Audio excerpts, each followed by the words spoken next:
I'm making this video for those of you who watch YouTube videos about selling on Amazon or have seen my old stuff about how I made money on Amazon. And it's true, I sold millions and millions of dollars worth of stuff in a bunch of different markets: beauty, supplements, yoga, and I have investments in businesses that are in a bunch of different industries as well.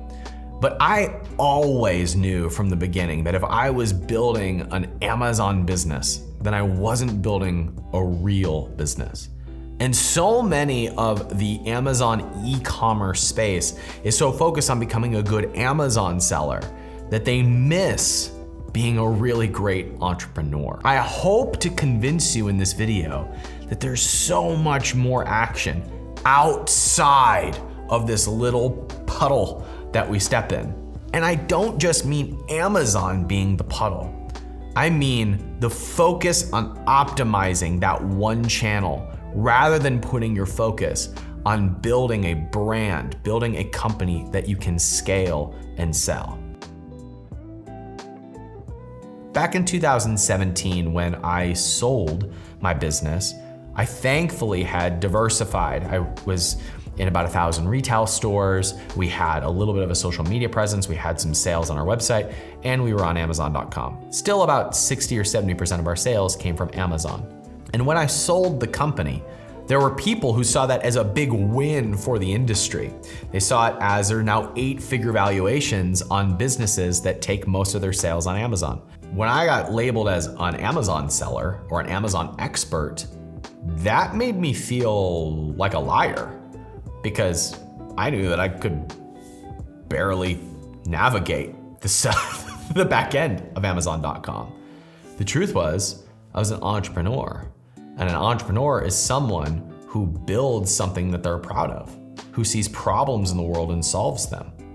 Still to this day, Amazon is the best place to be able to take sales for your physical product line. It's the best place to cross 7 figures, sometimes even 8 figures.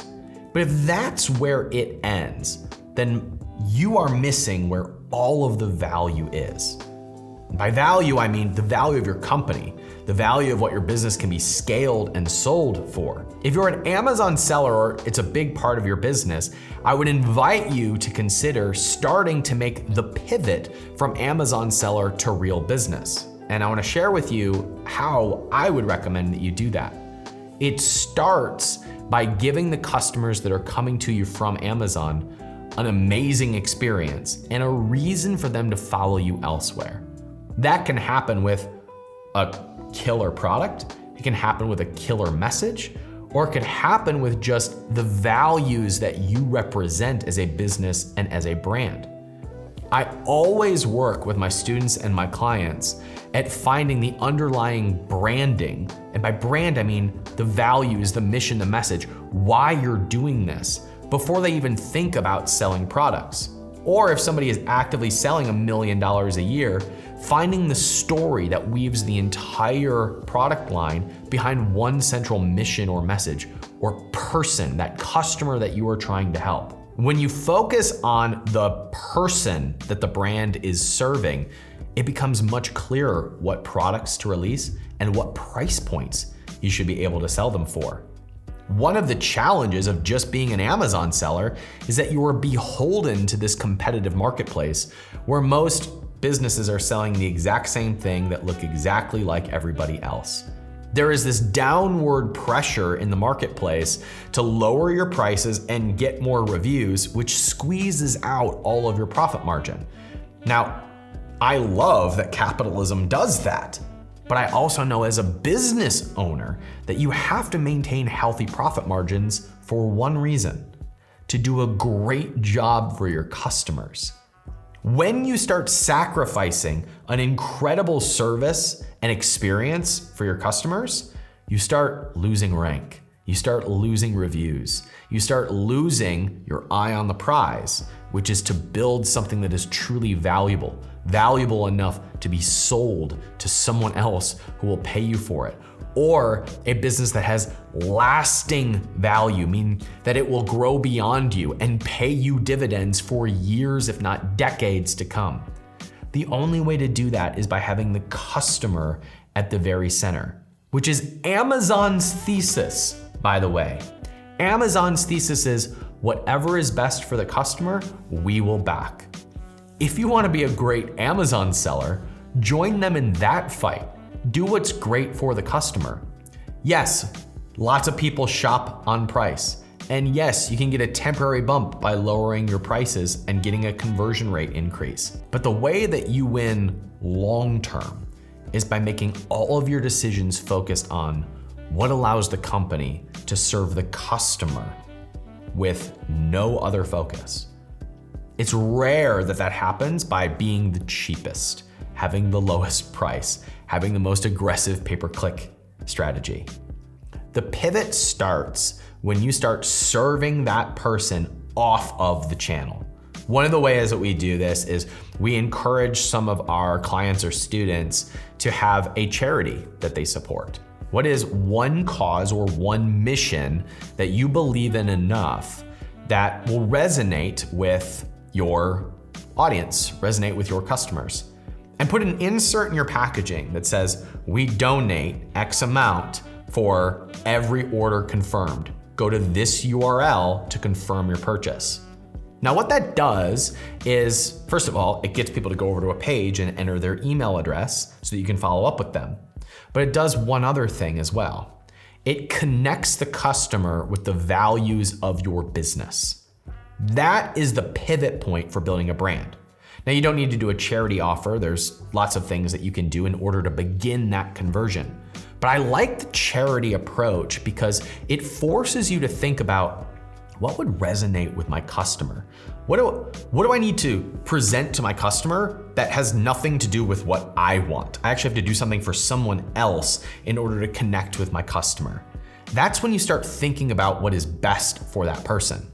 Whereas most people say, get your next thing for free or get a free rebate or whatever it is. That doesn't build brand. It doesn't build customer loyalty. When you start thinking about connecting with that customer and joining them in their values and the mission that they are on, now you're building a business.